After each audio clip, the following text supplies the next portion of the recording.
I use generative AI at least 100 times a day. I mean, it's 7:30 a.m. my local time, and I've already used it at least 50 times today. And some ways that I use generative AI are very complex, and some ways are extremely easy. And today I'm going to share 5 simple ways that I use generative AI every single day and how you should be using them too. All right. I'm excited for this episode. What's going on, y'all? My name is Jordan Wilson. I'm the host of Everyday AI, and Everyday AI is for you. It's your daily live stream, podcast, and free daily newsletter, helping everyday people like you and me not just learn generative AI, but how we can all actually use it. Yeah, and we're going to be talking about 5 simple ways to actually use it today. And thank you all for the feedback. This is something that we hear from people who read our newsletter, from our live stream listeners, from our podcast audience. Something we hear all the time is, "Hey, Jordan, learning a lot. This is great, but I want more ways, more practical ways, more easy ways that I can start using generative AI in my day to day life."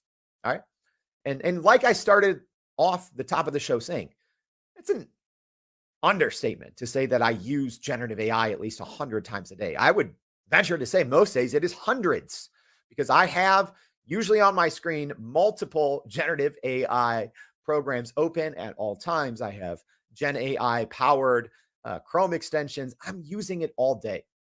All right. So today I'm going to share 5 very simple ways that you can use these tactics too. And I do want to point this out. These are simple ways, right?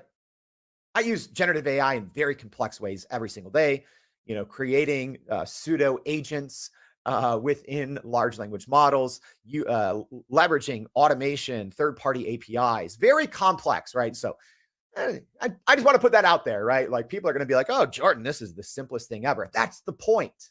That's the point. So whether you are, a Gen AI expert or you are brand new and have never used it, I hope today's show gives you value. But the thing that I really wanted to start with is if you're a knowledge worker, you need to rethink how you work. All right. So a knowledge worker is probably most of us, those who sit in front of the computer all day or most of the day, right? We are reading things on the internet. We are researching. We are creating on the internet, documents, presentations, sales call, analyzing data, designing, right? So if you spend the majority of your workday in front of a computer, you are a knowledge worker. You are being paid for your expertise in being able to take knowledge that you have read, you have learned, you have created previously and applying it to new opportunities. That is what a knowledge worker is. That is what so many of us here in the US and so many people in our audience are doing, right? So you need to rethink how you work, which I know sounds weird, but if you really want to uh, survive and thrive in the age of AI, you need to drop good habits, right? We always think about, growing our company, growing our careers. You need to drop bad habits, but this is the opposite. And I know this is going to sound weird, but I want us first, before we get into these simple, tips to use generative AI, you really have to change the way you think. You have to drop good habits that have maybe led to your company or career growth. Because what we do as a knowledge worker, maybe the reason that you've been promoted multiple times over the decades may not matter anymore, right? Your expertise, your ability to recall knowledge from a very successful career may not matter in the same way anymore, or it may not matter as much because of our use of large language models, right? So one other thing here that I need to start bringing up on this show more. There's a very famous McKinsey digital report talking about the impact of generative AI. And I just want to talk about one specific thing in the report. All right. And I'm going to read this out loud and we'll link to it in our newsletter. So if you're not already signed up for our newsletter, make sure to go to youreverydayai.com. So this part says current generative AI and other technologies have the potential to automate work activities that absorb 60 to 70% of employees' time today. And then they're talking about, in contrast, we previously estimated that technology has the potential to automate half of the time All right. So previously, McKinsey had a study that said 50%. Now they say 60 to 70% of our time can be automated through generative AI. And I'm telling you right now, this study is very wrong, right? Obviously, it's from June, so I'm not, harping too hard here on McKinsey. But I would venture to say easily 90%. Not exaggerating, y'all. I've been very lucky enough to talk to some of the smartest minds in AI across the globe from the biggest companies in the world, NVIDIA, Microsoft, IBM, AWS, right? I'm lucky enough to get to talk to these people. I can see where we are heading. Very easy to say that 90% of the manual task, this manual knowledge work that we do in front of a computer, is going to be automated via generative AI. So you need to learn how to implement and change the way that you work. Enough wind up. Let's talk about the 5 simple ways. All right. You guys ready? Hey, for our live stream audience, let me know. Let me know. Tara's said this is the new norming. I like that. Let me know. You guys ready? I'm ready for this one. And like you all have asked previously, like, hey, let me know behind the scenes of how you do this every day, right? People ask, how do you do a daily podcast, newsletter, live stream? How do you do this every single day? Well, here's some of the behind the scenes, some of the ways, and this is just the simplest ways that we use generative AI here at Everyday AI. All right. And I'm going to try to do a lot of these things here live. All right. So please bear with me a little bit because I'm going to be sharing my screen. Sometimes this goes well, sometimes it doesn't. So let's see. So number 1, all right, reading through AI news headlines. This is the way we use it with ChatGPT. All right. So let's go ahead. I'm going to give you all, hopefully this works here. So I'm going to give you all a live look at what I do every morning. All right. So I woke up, I might have hit snooze on my alarm once or twice. I woke up at about 5:10 this morning. That's why I said I've already been using generative AI for half the day. So let's go ahead and take a look. And this is how one of the ways that I use ChatGPT. I use ChatGPT literally every single day. It is by far the best and most powerful generative AI tool, I would say. All right. So here's what we're doing. I have a ChatGPT Plus account, right? $20 a month. Which allows you to access GPT-4 Turbo as well as GPTs. All right, so I haven't trained this chat. All right, so if you've taken our free Prime Prompt Polish course, you might be like, Jordan, why? Well, I want to show you this from scratch. So we're not going to go through the whole process. I'm showing you a very, very simple prompt. But the first thing I'm going to do is I'm going to mention a GPT. Okay, so what that means is now I'm talking to WebReader, a GPT. The reason being, and this is so important when you're using a large language model, and I'm going to spend a little more time on number 1 because I think it's important. All right. Yes, ChatGPT is technically connected to the internet. Okay. And why do you need to connect a large language model to the internet? And this is why I rarely use Anthropic's Claude or even Gemini, because Gemini from Google actually has internet problems. Okay. You need to be able to get the most up-to-date and accurate information when you're using a large language model. So ChatGPT, as an example, has a knowledge cutoff of April 2023. So what that means is all of the information, your best case scenario when using a large language model is you're going to get information that is more than 1 year old. That's bad. It's dangerous. That's how you get hallucinations. That's how you get inaccurate information. So I would say 90% of the time when I'm using ChatGPT, I am connecting to a third party. We used to use plugins, but those have been depreciated. So I'm using a third party application to connect directly to a specific URL. All right. So I'm going to go ahead. I'm going to click this prompt. We're going to let it go live. All right. Hopefully, let me know, live stream audience. Let me know if you can read this. I'm going to try to zoom in a little bit. Hopefully this works fine.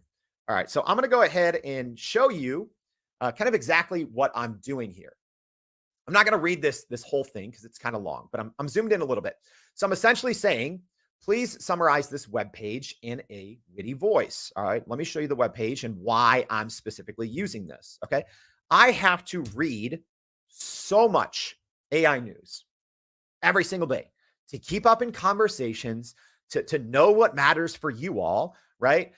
So this is the URL that I shared. All this is it is a Google News search for AI.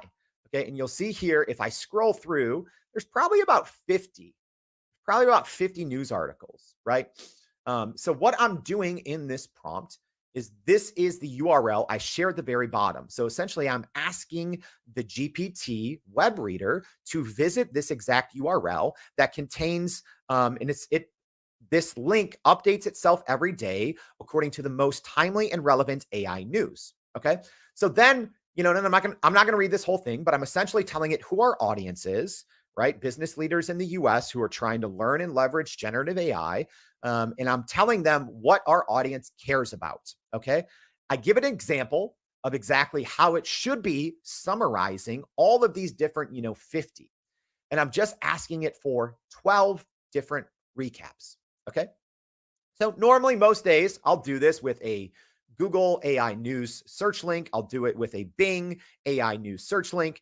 So I get a nice variety, and I will read, at least 30 of these quick little news summaries every single day. All right, because for a couple of reasons, I host a live stream, y'all, every single day for almost a year now. It's not easy, right? And when people have questions, I like to have answers. I like to keep up. I like to stay ahead. All right. So now, if we're looking at our results here, and if you are listening on the podcast, this is one of those you might want to check the show notes and come back and watch the live stream so you can see it. But I'm going to do my best to describe it. Okay. So now it's the results here. Let's see if it actually does 12. Probably not. Sometimes it caps out. All right. It actually gave me 12 recaps. Each recap is about 4 to 5 sentences long. So it didn't get it exactly right. That's okay. This is actually a somewhat complex prompt. So now what I can do to start my day, I do this, I get my coffee, I'm waking up, right? And I'm reading it. So this is why I do it this way and why you should too. I'm giving it information, right? And so it is doing so much of the work that I would have to be doing manually. Okay. Um, because it is putting all of this into perspective for our audience or for me, as well as I gave it instructions on exactly how to write this, right? I said, act like you're a TMZ reporter, write it in a witty and engaging way that gives context to our readers who are US business leaders, right? And talking about specifically how it can grow their companies and grow their careers. So for each and every one of these 12 recaps, it's already done a lot of thinking for me. It's already pulled out the important information and spit back what I actually care about. All right. So that is number one. All right. So let's jump back in. I have a screenshot here just in case it didn't work, but luckily it worked. All right. So now let's talk about how you should do this too. And Jay, thanks for joining us live. I don't know if ChatGPT watches TMZ, right? Maybe. But obviously, TMZ is a very popular show. It's in, the 1.8 trillion parameter large language model that is GPT-4 Turbo. So that should be reflected in the response. So here's how you should do this. Obviously, you don't need to do this for AI news. But what you should do is you should steal this method to learn daily about your career or company path. All right. So as an example, let's say that you are in real estate. I'm pretty sure, Tara here who joins the show almost every day. I'm pretty sure Tara's in real estate, right? So as an example, maybe you spend 15, 20, 30 minutes a day. Actually, I'd love to hear how many minutes a day or how many hours a week do you all spend to keep up with industry news, to keep up with industry insights, to stay abreast to what's going on? Like I said, I probably spend way more time than the average person, but let's say you're in real estate and you always want to know what's going on, what's the latest. All right. So what you should do is whatever that query is in Google, real estate news, or maybe you're in fintech, or whatever it is, you tweak that Google result, that Google News search or whatever it is, Maybe you want to do it once a week so you can change the time frame to the last 7 days, and that'll change the URL. And then you put that in and you put it into ChatGPT and you do just like I did. You give it context. Here's who I am. Here's what I care about when I read the news, right? Here's an example. It should be written in this format, right? And right away, you are instantly saving so much time. Not only are you saving so much time, less brain power, right? You don't have to read all these stories and think, how are these tied to my company, my career, my profession? You tell ChatGPT that up front. You give it an example of how a news story that appears in these results should be written or should be reframed for you. Y'all, when we think about changing how knowledge workers work, this is top of the line. Yes, it's low hanging fruit. Yes, this isn't, we're not tapping into automation and APIs and, JSON and like doing all these advanced things. This is simple. But the thing with generative AI is winning back your time and also being more effective with your current time. All right. That's an important thing. Let's go on to number 2. All right. Summarizing web pages into scripts. All right. So this is exactly what I do every single day. All right. So full disclosure, I always read every single article that I end up talking about on our news, right? Because I want to make sure that I truly understand it. In most of these articles, and I'll tell you this, right? So I'm sharing this now on my screen. Give me a second here. There we go. So, here is the article I read this morning from Reuters about Google plans to charge for AI-powered search engine. Okay, so I read this, but if you see my screen, this is pretty terrible, right? Because of AI search, things like Google's SGE, Search Generative Experience, things like Perplexity. Now ChatGPT from OpenAI is creating more sources, so they face less lawsuits, right? But web pages are getting harder and harder to read. Look at all of these ads. My gosh, so many ads. It's so hard to read these pages. Anyways, so I go through and read the pages, all right, to make sure I understand, and it's hard sometimes. So then I use a Chrome extension here called Voila. So I'm not sure, and please let me know, live stream audience. Hopefully you can see this. I never know if you can see Chrome extensions when I'm sharing my screen. Hopefully I can. So this is a Chrome extension called Voila. Okay. So what this does is it's powered by GPT. There's a lot of other features. I've probably covered this once or twice before. All right. Also, you can choose your model. You can choose to have it also connect to the internet. Okay. The thing that I like about this is you can have pre-built prompts. Okay. So similarly to what I did inside of ChatGPT, you can save a prompt and have it reflect your current page. All right. So here's what I'm doing. So I just clicked one of my pre-saved prompts. All right. So now sometimes I will write these bullet points myself, right? Sometimes, if I'm being honest, if I'm running out of time, like I was this morning, because I put a ton of work into today's show, I might copy and paste this. And as I'm reading the news, I might reference this. Sometimes I write it myself just with quick bullet points. Sometimes I'll do half and half. Sometimes I'll use this, 80%. All right. But now what just happened? And hopefully you can see it on my screen here. It's kind of broken this down, this long article that I read, but man, by the time I read this with how many ads there are, there's pop-ups, I'm Xing out of them. It's hard to pull this information, right?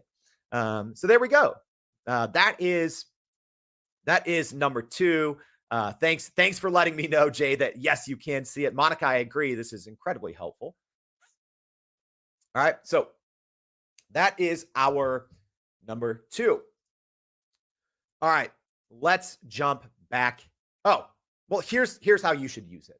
All right. So you should save time and eye strain by training a web page summarizer based on your context and needs. Okay. You can use the Voila app. There's plenty. If I'm being honest, there's probably at least 50 Chrome extensions that do this exact same thing. I use Voila.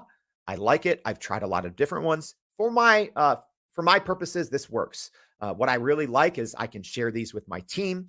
I can tweak them. I can create 50 different ones. I can have a library of prompts depending on what I'm working on. But you should be doing this too. All right. So think, and let me also put this out there. Almost everything, almost all of these 5 things today, I could do in ChatGPT, right?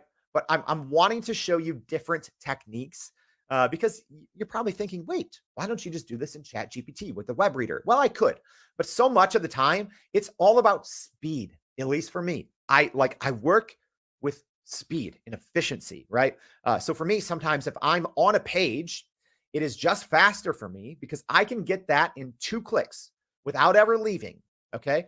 If normally I do have a chat GPT up on my screen, but if I'm on a laptop specifically, right, I probably don't have that chat GPT just up on my screen waiting. So in this case, it's much faster for me. All right. So you should be doing it too. Find the best Chrome extension, go through, write prompts, try them out. Again, with your context, with your background. Saves you so much time processing things in your own head. All right. Let's get going.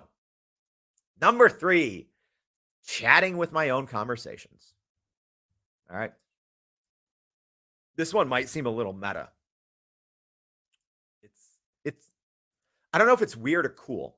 I'm pretty sure it's awesome. All right. So again, we're showing you behind the scenes at Everyday AI. This is just, this is how I use generative AI from, 5 or 6 a.m. until 9 a.m. when I'm working on Everyday AI, right? So, all right. So now let's go ahead and take a look. So this is Cast Magic, and we actually had the CEO of Cast Magic on the show before. Hey, Juan, thanks. Juan said this is gold. You know what, Juan? This show is partially because of you, right? I hear from people, Juan and others say, hey, I want to see real life use cases. So thanks for the feedback, y'all. All right, so now we're in Cast Magic, and we're going to talk about how I talk to myself. Weird, right? So anyways, I'm going to go ahead and click this. So normally, literally within minutes by the time that I'm done. So like yesterday, as an example, this is our show from yesterday. So AI tools to supercharge research. So we had Avi Steeman on the show. All right. So, hey, shout out Brandon, my colleague here at Everyday AI. So normally after I'm done with an interview, right, I'll stay and chat with the guests after we quote unquote hang up for, 5 to 15 minutes. So much of the time, by the time that 5 to 15 minutes is done, I can go and Cast Magic, and Brandon's already crushing it. And all of this is already in there. There's a lot of great features, and I'm going to talk about 1 or 2, but I'm going to show you exactly how I use this, because here's search. And with AI, I just clicked on me. You heard me talk twice. Here's the reality. And let me even tell you this, how my day went yesterday. All right. So I hung up with Avi. All right. I actually had a live stream. I went on someone else's live stream. So shout out Denise for having me on your show. Then I had a 30-minute meeting with someone. There was 1 or 2 things that I did after that as well. So by the time that I was ready to read the newsletter, if I'm being honest, I had already done so many different things that I forgot so many of the details of my conversation, which I feel bad about. But hey, maybe you can relate, right? If you have so many different tasks on your plate, something you did an hour ago, 2 hours ago, you're like, man, what happened there? All right. So here's what I did yesterday. This is literally an example. Yeah, you can already see how I've been using it if you're tuning in here live. All right, so let's go ahead and do this live. Hopefully it works. All right. So I'm going to zoom in a little bit on this. I'm going to click generate. And as it's going live, I'm going to tell you exactly what I'm doing here. All right. So I have a prompt that I just put in that said, based on the transcript of this podcast episode, please continue writing and use exact details from the conversation of what Avi said to complete this paragraph. So essentially what I'm doing is this program, Cast Magic, we upload the audio file of our podcast. It transcribes it all. We have about 50 saved prompts that we test and we change and we update weekly. And so when we update the when we update and put our audio in here within literally 3 to 5 minutes, not only do we have a transcription, but it runs that transcription through those 50 pre-saved prompts that we've already done. And then I can also go and chat with my transcript like I'm doing here. Because in this example, what happened is I started to write my newsletter. Yes, the newsletter is written by me, former journalist, real human. That bottom section where we talk about leveraging, go read it today. It's written by me, not AI. But I forget so many things, so many specific details of the conversation.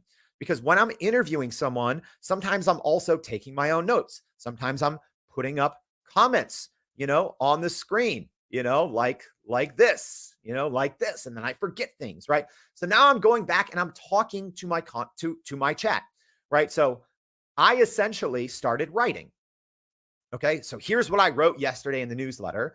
I said, one question we all might have is this: why do we even need to use AI in research? Well, apparently it's pretty costly to have established university minds create the research our world relies on. Avi mentioned that the average cost of producing a single research paper can be more than $500,000. Yikes. Here's the thing, y'all. I forgot the exact details of what Avi said after that because it was 2 or 3 hours later. I had already been doing multiple other things, and I'm like, oh, crap. So what I would have to do before generative AI is I would have to go and listen to this entire interview and take notes and find that spot. It would take forever. Now it takes seconds. All right. So I ask this chat. So I say, continue writing in the same style and tone of voice and respond in bullet points with every exact detail that Avi said related to this. So now Cast Magic's Magic Chat responded to me and said, hey, here's what Avi said, Jordan. Way to not pay attention. I'm an AI. I don't sleep. Here's what you missed. And he said, oh, Avi explained that these high costs, we must get our money's worth by allowing these university minds to focus, whatever. Like, you all can read this, but it's going in and it's giving the exact details of what Avi said for that point that I'm writing about, that I'm like, oh man, this was a great 34-minute conversation we had. I forgot the exact details. Cast Magic, help me remember. All right. So let's get back into it. Hey, I'm curious. Could any of you use that? Because I'm going to tell you how you should use it. All right. Hey, we got a shout out to the St. Louis Post-Dispatch, one of my old newspapers that I wrote out. What's up, Bob? All right. So here's what you should do in Cast Magic or a program like it. You can also, again, do this in ChatGPT. You can train a custom GPT to do this. Take your transcript of your meeting, of your live stream, your webinar, whatever it is. In Cast Magic, you can build all these prompts. So here's what I would do, and we've talked about this on the show before. We spend so much of our time on meetings. For the most part, people record meetings, or you use a meeting assistant. We use MeetGeek. We're also trying out Zoom's, new AI companion, which, we had Zoom's chief product officer on the show last week. That was a pretty cool interview. So we use multiple AI tools whenever we have meetings, but you can take the transcript of that meeting.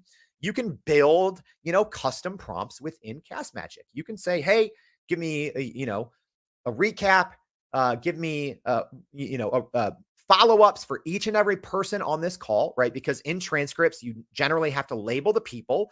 And then it says, oh, here's what you said. Here's what Brandon said. Here's what Sarah said. And then you can build a prompt and say, hey, give me the follow-up for each and every person. Write me an email response for Brandon with his follow-ups. Write me an email response for Sarah with her follow-ups. Tell me what I need to update in my project manager. Give me details of what I should do with my CRM, right? Whatever it is that you normally do before or after a meeting, whatever it is, you can use a tool like Cast Magic, upload your transcript, and it can all be done for you, right? Obviously, the tools that we use day to day are getting better. As an example, Zoom's AI companion is getting better at this, but at least right now, you can't have those kind of pre-packaged prompts.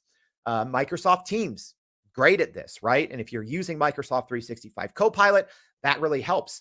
You have to have the enterprise version for it to work with Teams. You can't do that on the $20 a month Pro version, but if you have the enterprise version of Microsoft 365 Teams, a lot of this work can be done for you. But if you aren't doing this already, why? All right, so this is what I want you to start doing, whether it's your own meetings Or you could do something else. Maybe, there's a YouTube video that you like to, watch once a week and it's long, but you like to learn from it, right? Do this. Build a custom prompt in Cast Magic or in ChatGPT that is specific to that and is specific to you and how you learn. Spend a little of time up front. You're going to save yourself so much time. I do this sometimes when I watch long YouTube videos, right? Um, I will do something like this before I will read it, and then I will watch the video, usually at 2x.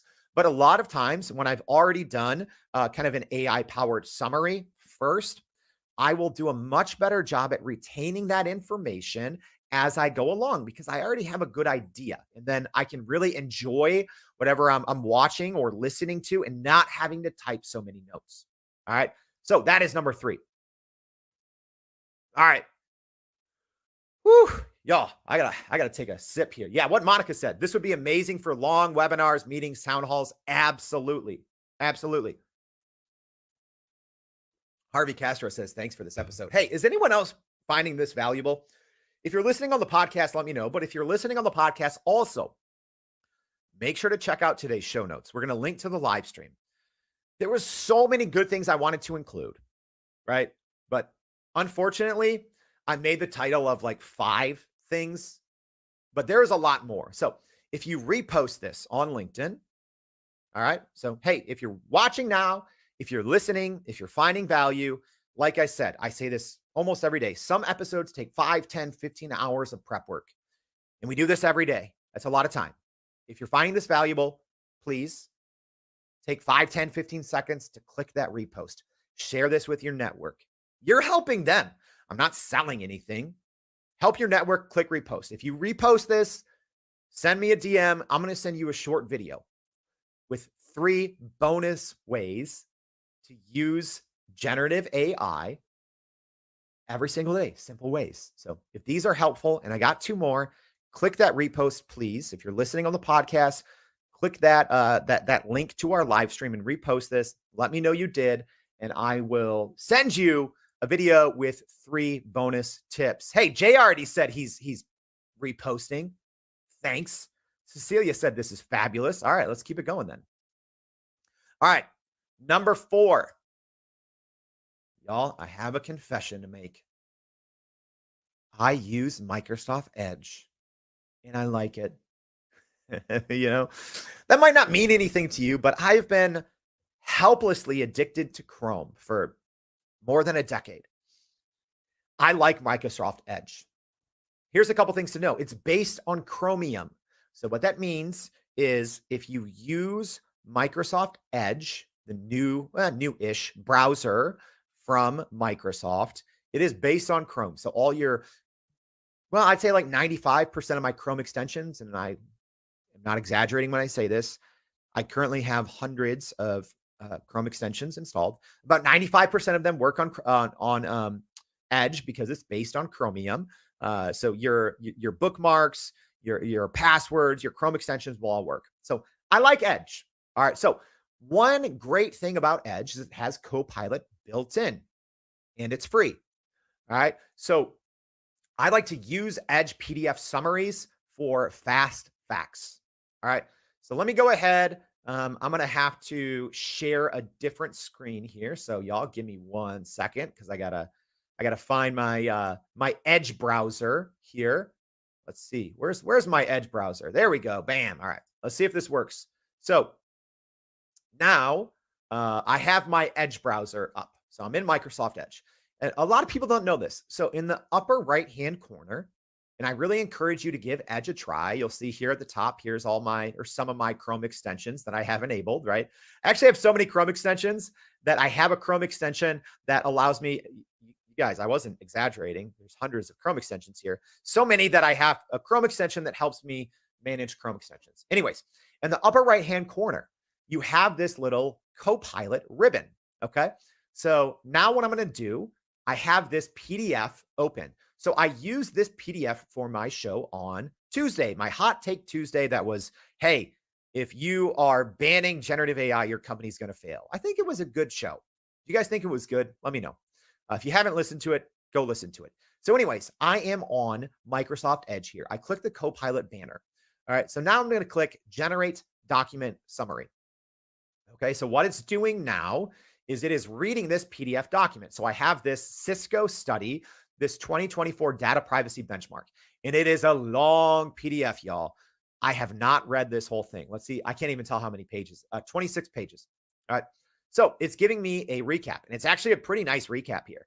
All right. But I have a little prompt that I'm going to go ahead and put in here. And let's see if we can get this to work exactly.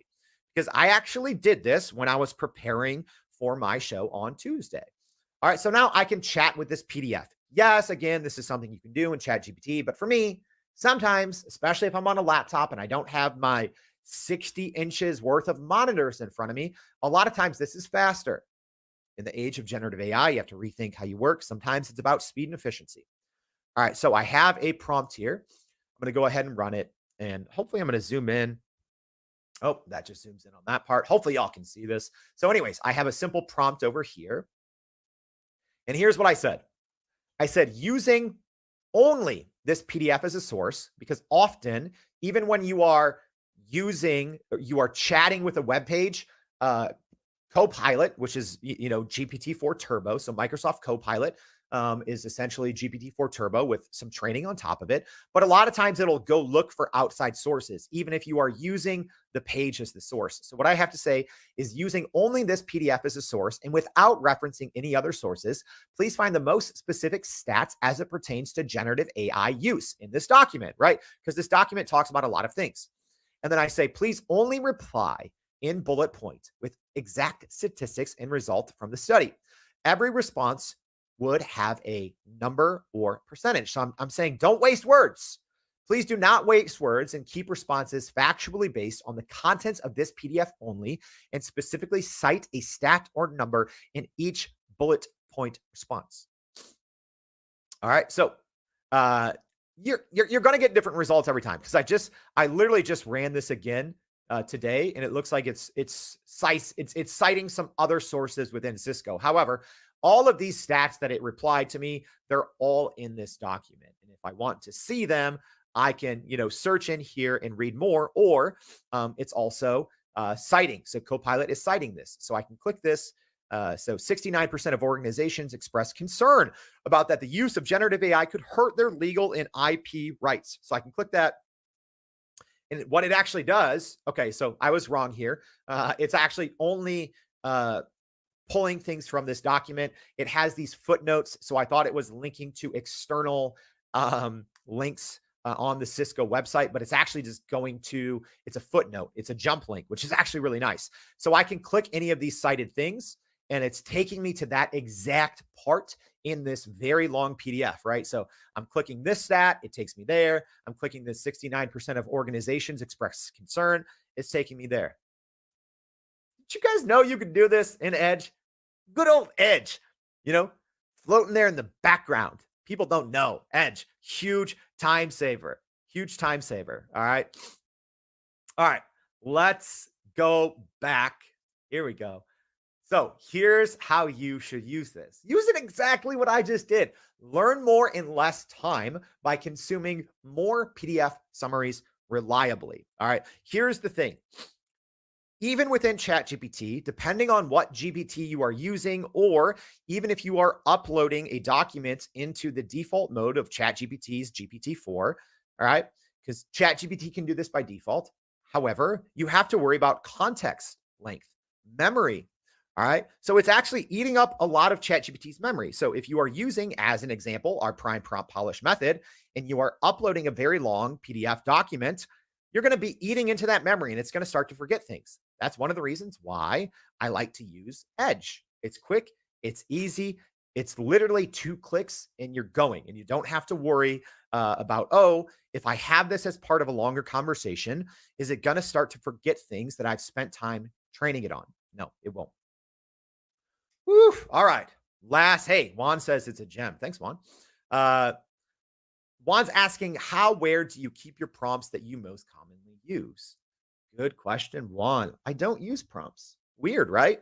Some days I spend 8 to 10 hours in large language models, depending on the day. I don't use prepackaged prompts for the most part, right? Like as an example, the one that I showed you all to begin with, um, the AI news summary, for that one, I just use the exact same prompt. So that chat that I have within ChatGPT, my version I use, showed you guys how to do it from scratch. My version that I use and that our team uses has been trained, right? But we only use that chat for that exact purpose, and we reuse that prompt, once or twice a day. So for that one, technically I am reusing that prompt. But if you use ChatGPT correctly, which is you train one in each new chat for only one specific skill set. For that one, after I've trained it, that's the hard work. All I have to do then is just copy and paste that prompt. That's right there. So it doesn't get lost. So if you organize your chat GPT or other account in the right way, if you train it, if you go through prompt polish, shout out if you took our updated class, we have another one coming today, our refined Q method of priming. All you got to do is just copy and paste that prompt if it's something that you've reused daily. But for the most part, if you use ChatGPT or other large language models correctly, you're not using the same chat for 50 different things. You're training one chat on one specific skill set. And then by the time you go in there, you don't have to have a prompt library.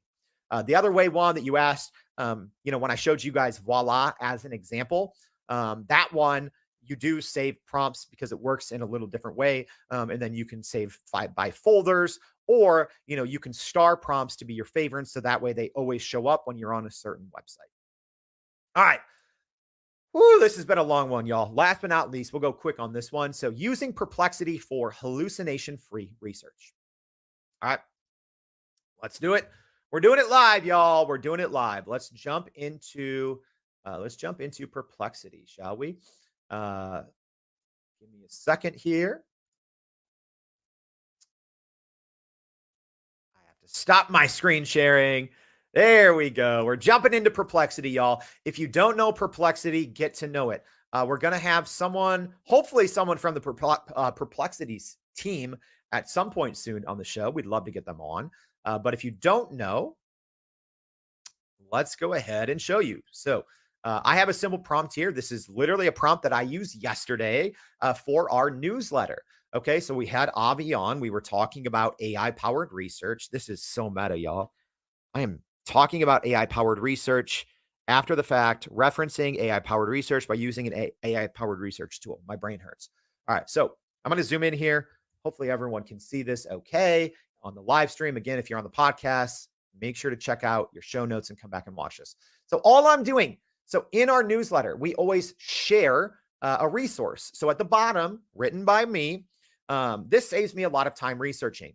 Okay, so we have usually 3 takeaways from our show, and then it says try this, and usually it's another resource.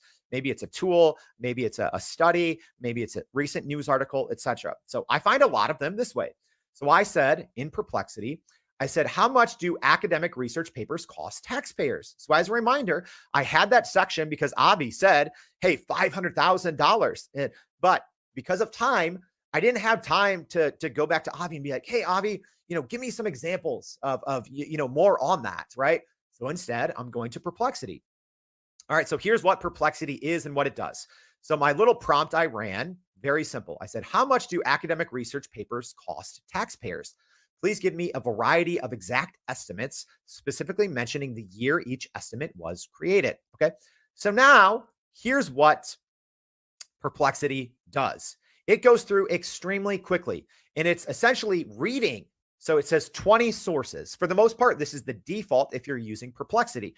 Perplexity is free to use, and you get 5 of these kind of more powerful Copilot searches, I believe, every 3 hours. Okay, or if you pay $20 a month, you get like unlimited. Okay, so now what I'm doing here is here's the 20 different sources. Think of how much time this saved me, right? So Perplexity literally went in, read these 20 sources, and it's giving me short little summaries, footnotes from all of these sources, right? So in this case, I don't have to have a lot of back and forth. I was just asking for a resource, right? So I can go down here. And again, generative AI is generative. I'm noticing that it's not giving me the exact same responses yesterday, which is to be assumed, right? But yesterday, when I ran this exact same prompt, it gave me a research study that showed specifically the impact. So I could go in here, look at these articles. I can click it. I can go in and say, hey, is this one right here a good resource for our audience to read? Right. So again, we normally break each and every podcast down into three kind of important topics, and we give you additional reading if you're interested. So that's a way that we find a lot of those articles very quickly, because otherwise I would have to do maybe 3, 4, 5, 10 Google searches and to find something extremely relevant. This is much faster. All right. So that is Perplexity. If you haven't used it, I recommend you use it like yesterday. All right. So here's how you should use it. Hey, this is number 5. Don't worry. I always like to put one error in so you know that this is made by a human. All right, so swap out your normal. Go do this. Swap out your normal research queries from Google or Copilot as an example and use Perplexity. All right. If you're not using Perplexity multiple times a day, you are wasting so much time. Again, rethink how you work. How many times a day do you go and Google something? If you're a knowledge worker, if you're sitting in front of a computer, drawing on your expertise, creating pitches, creating presentations, responding to emails, doing research after a meeting, right? Why are you not using Perplexity? Why? It doesn't make sense to me. I use Google hardly ever. Until their new search generative experience is a little better, until it's rolled out across all workspace accounts, which it's not. So Google's SGE works on my, you know, personal Gmail, right? But it doesn't work on our company's workspace, Google workspace accounts, right? So that's a bummer. So, anyways, I use Perplexity all the time. I barely use Google search anymore, right? That's one of the reasons why in our AI news that Google's like, oh, we have to start figuring out ways to monetize more, because they know that they're losing traffic to Perplexity. They know they're losing traffic to OpenAI and ChatGPT. OpenAI and ChatGPT just did 2 big SEO plays earlier this week, which we covered in our newsletter. So that's what you should be doing. Use Perplexity more. Oh man, this was a long one, y'all. I hope this was helpful. If so, please just repost this episode. I'll send you a video. If these 5 tips were helpful, imagine if you even just put 2 or 3 of these tips into practice for yourself every single day. Remember that study from McKinsey Digital that said 60 to 70% of our time will be automated with generative AI? Do you want to win 60 to 70% of your time? That is an understatement, y'all. It is easily 80 to 90%. If you are a knowledge worker, if you do things correctly, again, I showed you low-hanging fruit today. Very simple. 80 to 90%. Very easily. If you are a knowledge worker, constantly reading, constantly writing, generative AI will easily save you 80% of your time if you put it into practice. Relearn the way you work. Repost this episode. I'll send you a video with 3 bonus tips, hopefully by, I don't know, next week, right? I'll give everyone a little bit of time, especially if you're on the podcast. I'll send this to you, by next week. Just repost this if it's helpful. It helps us grow. So thank you for tuning in. If you haven't already, go to youreverydayai.com, sign up for that free daily newsletter. All right. Today's leverage section is obviously going to be 5 points, not 3. But we're going to break down today's episode. There's going to be way more AI news in the newsletter. We always have a section called Fresh Finds. If you need to keep up, if you need to survive and thrive in the new age of generative AI, you do that with our newsletter. It is free. It is written by a human. That's me. Speaking of that, I'm going to go write this. Thanks for tuning in. We hope to see you back tomorrow and every day for more everyday AI. Thanks, y'all.